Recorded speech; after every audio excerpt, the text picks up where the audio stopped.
Hey there. Um, this is Paul Kitchen. Checking in um, from the NSYNC Asylum, Studio B, and haven't done an update in a while. And today's a good day to do one. I uploaded my new album today, which is always kind of cool. Uh, should be out at the end of the week. Um,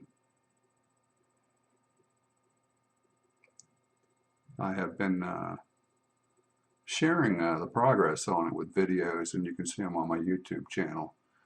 So, the album is called Black and Gray, and it is a Live from the NSYNC Asylum Volume 2. When the pandemic started back in early 2020, everybody started playing songs in their studio, and if you don't know much about me, I haven't played in a band since the late 1980s.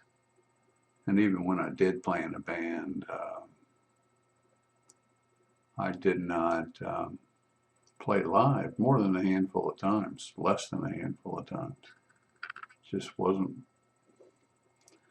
didn't happen with me. So, and half the time, even when I had the band ready to play, I'd say, why don't you guys go home for a while? I want to work on some new music. So that's kind of how I've always been. That's what I guess what I want to do is do new music. So when the pandemic started, I was in Studio V, which is in Florida, and when I did that, I was always looking forward to maybe doing another one, and I wanted to do it up north in Maryland, and ended up not coming to Maryland for quite a while because of the pandemic. Didn't travel, so here I am, almost 2 years later, and took the opportunity to enjoy the winter up north and revisit some old songs. And if you listen to Trip Note Volume 4, which I released just before heading north in August of 21, near the end of that record, there's a number of what I call stripped mixes. And basically, I just take a track and strip it down as bare boned as possible. And it's a whole different animal. You pull all the drums and all that stuff out of there. It's a whole different animal. So, and quiet, and so I was leaning in that direction, and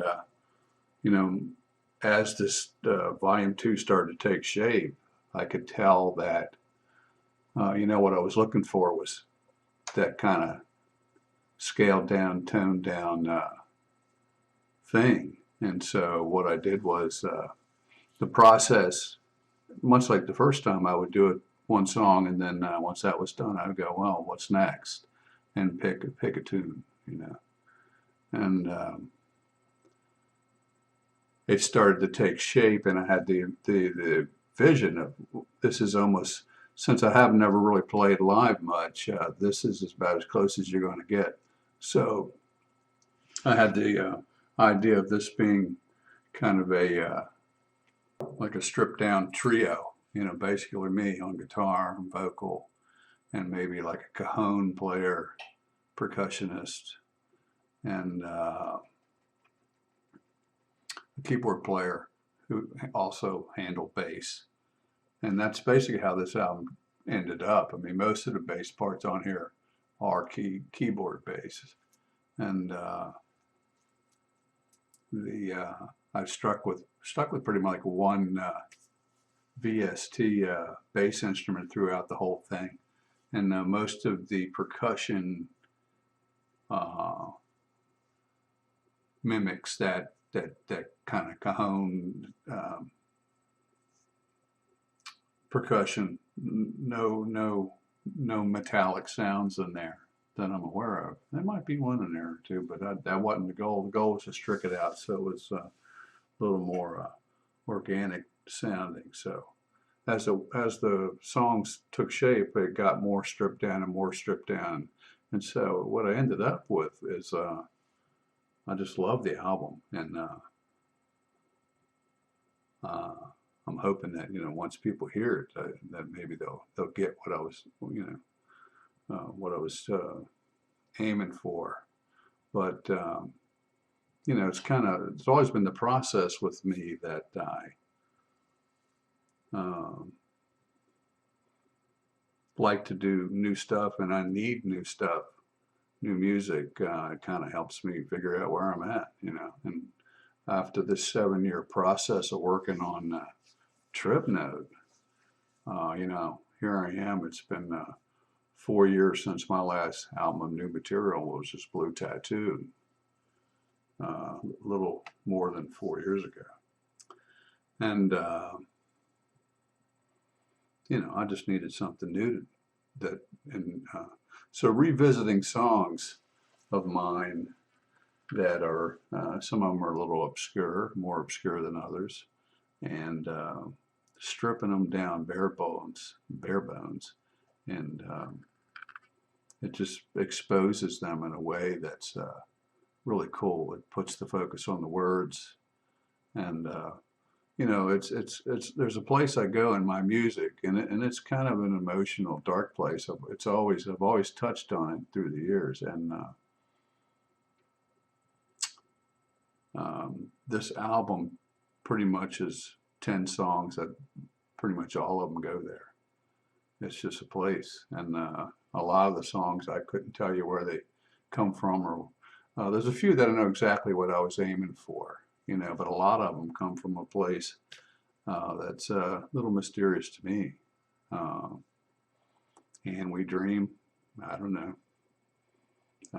When I fall apart, uh, I think I was doing some psychedelics when I did that many years ago. I don't know where that came from. I know I was somewhere else.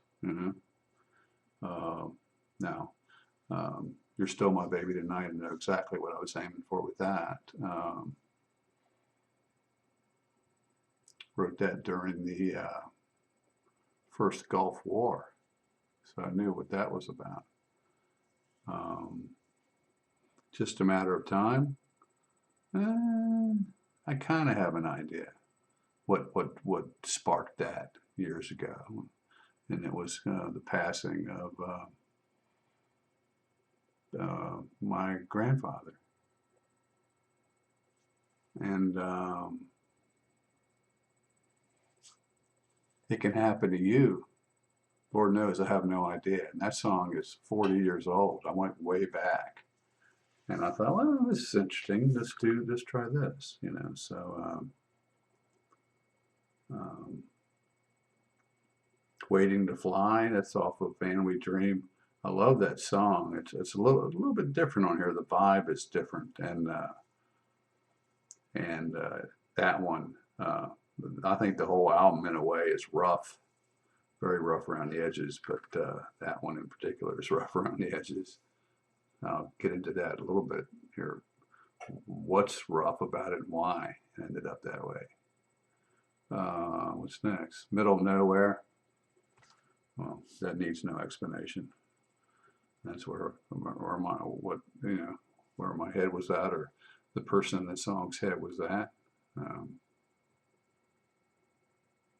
Groundless, pretty much. What's next on there? Spin. Now, I love the song Spin. That's off of Lost in Babylon. That's what, 89, 1989, 88, 89. Love that song. Where did it come from? I have no idea. I have my ideas what it means, to me, but uh, Off the Wall. That one, what year was that? I don't know, that was an 80s song too. And, you know, I was younger and throwing every question and that I could at in there. And, cool song though. And I guess, you know, why am I off the wall? I'd like to fucking know. Um, and then End of the Line. Pretty cool song, also off Lost in Babylon. And so some of these songs are like some of my favorite songs. It's kind of weird in my head, you know, when I'm listening to these or humming them or hearing them or pieces of them, you know, as they fly around your head. They're very stripped down in my head. They're not these big, you know, productions. Usually it's just a very simplified, you know, thing in my head. And that's what this album is. It's very simplified. I got basically a rudimentary understanding of what the guitar part is and did it. Um, I don't really sit around and play guitars and practice. I don't sit around and sing. If I sing, the mic is on. If I'm playing guitar, the mic it's on. I'm recording it. So it's usually never, you know, while he's on fire, you know, it's kicking ass there. And that's not, you know, I pick it up, I play, I put it down. And it's a different thing now as I get older. Also, on this particular trip, I did turn 64. So when I'm 64, I recorded an album called Black and Gray. And I went back, I think it's somewhere like my 28th collection of songs, 28th album of stuff that I've done in my life. So, but this one in particular is special to me. It's there's something there that that place that I go to in my music. It's a whole album of it, so you can wallow in it, or you can go, shit, this I can't stand this. Turn this off. So if you're into it, I think you really like this album. I hope you do check it out. On the technical side, um, to explain it, it's a pretty rough sounding, and it was difficult to kind of rein it in. But a couple years ago, I ran into some ear problems, particularly when I was getting deeper into a recording project. And you know, I started having some ear issues, and then once I start trying to treat them with whatever, um, it could trigger some vertigo, tinnitus, however you say it. Um, so I got into steering clear of headphones whenever possible. I still will put them on, you know, to do a quick like a background vocal or something, or I really don't want it, you know, on a real studio recording, which this is. That's why this is considered live to me. So what I had to do, not having headphones and not monitoring it that way. It's kind of funny. I'm talking to this guy, but I should be talking to that guy. I should turn this view off so I don't see what's going on. But because of the lack of headphones, what I had to do was I had to monitor it in the room out of the studio monitors. And you know, I was probably, you know, 6 to 8 feet away from the studio monitors coming at me. The microphone kind of in the middle facing me. And I did not monitor the guitar, electric or acoustic either. So if you play guitar, you know what an electric guitar sounds like. If you have it in your lap and you're just playing on it, it's pretty quiet. You can hear what you're doing, but it's not, you know, you're not wailing away with a lot of sustain or anything. You don't have, it just sounds like what the guitar sounds like, unamplified, unplugged in. You know, so that's how I did the entire album, unamplified, unmonitored, which is creates a challenge, you know, sonically, because you got bleed, you know, as Elvis would say, you know, let it bleed, you know. So you know, you normally wear headphones so that you don't have all this other extraneous sound around your vocals and certain things, you know. So anyway, I got a whole album here where you can hear beats in the background of the vocals. You can hear the vocals through the acoustic guitar miking, and you know, hard to rein in. But I think I got so many great tools to use, sonic tools to, you know, kind of fix things and rein it in, that it don't sound half bad. Basically singing in the room, and you know, all the vocals and all the guitar, well, the guitars, the electric guitar don't have any bleed on them, but the acoustic guitars and the vocals all have bleed. So I know the acoustic guitars, you know, sonically don't sound that great, but overall the effect is pretty good on the record. And you know, so when I mixed it, I was able to you know, pretty much rein it in, and it's not too bad. But I had only so much control. At some point, it was I was not going to be able to clean it up. So it is kind of a live record. All the vocals, all the guitars are live. You can see the recording of every song on YouTube, and not hiding anything there. But anyway, Black and Gray. That's the color that it sounded like to me. It sounds like an album you'd listen to late at night, with candlelight, and you know, a glass of wine, some good weed, you know, whatever. And it's that kind of it's just slow, it's somber, so hope you check it out. Black and Gray, live from the NSYNC Asylum Volume 2 on Yin and Whack Records. It comes out on Friday, February 18th. And like I said, I love the album. I've been listening to it for a while. I started recording it, I think, November 10th, and ended up finishing it January 24th. So basically the process was, what's the next song? And then I would find some basic backing track,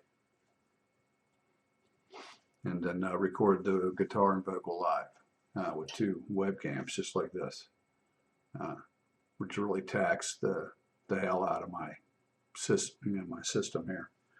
I got a, you know, Dell XPS running Cubase, so basically to record two webcams and a Cubase session all at the same time. My computer's like, dude, you know, what's wrong with you?